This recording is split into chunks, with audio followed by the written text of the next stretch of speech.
Hey guys, welcome.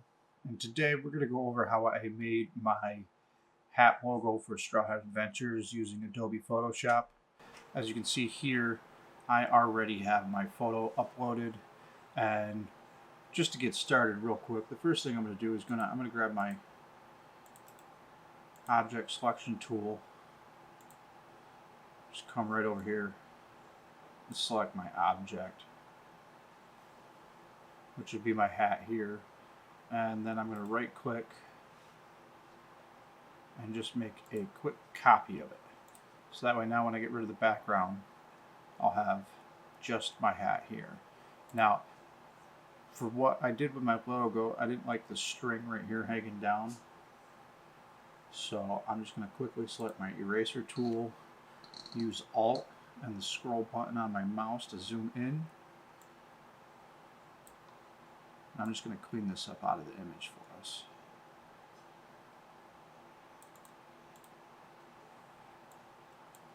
I didn't really do it perfect.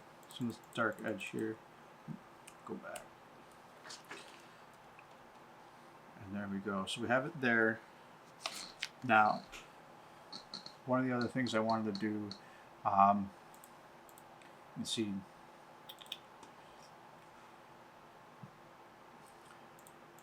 So this is where we started. This is where we're at now. Now, the big thing that I did is I wanted to create a copy. So Control J to make another copy. And then I'm going to go up over here to my filter gallery. And the reason I'm going here is because I like to use the cutout. The logos, I like to simplify it just a little bit. And I like that cutout there.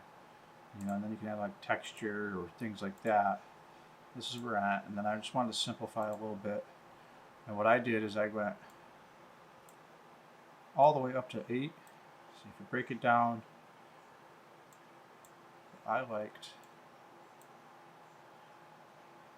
right about at number 8. My edge simplicity, if you turn it all the way up, it makes it really, you lose a lot of the detail. So let's see. And this just comes down to your personal preference. I kind of like something like right about there. Then edge fidelity, I got it all the way up, because if you take it down, just a little too simple of the edges. Kind of like to keep some of that detail in there. And I'll hit OK. And then we'll have something like this. And I always make a copy of the original in case I need to go back. And then come up here. Let's try blend mode. Let's see what we got. Kind of like that.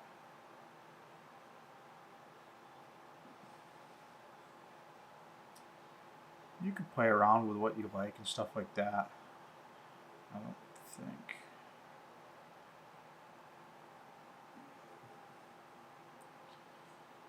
think I'm going to do anything on that. So, and then what I'll also do here, because I want to bring in some of the, give it a bit more of a pop, I'm going to come down here to add a new layer. We'll go to curves. I'm going to give it just a little S curve.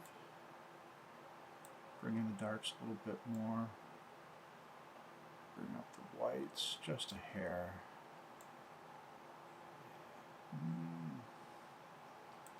About there.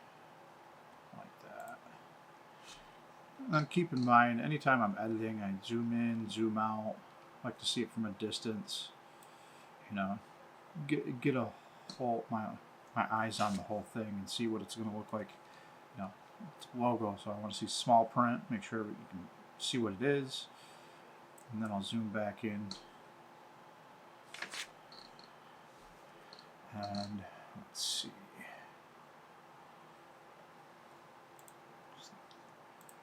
Go back to where we started. So this is what we started with. Take that background out. And then from here, I kind of just played around with the font. Is what I liked.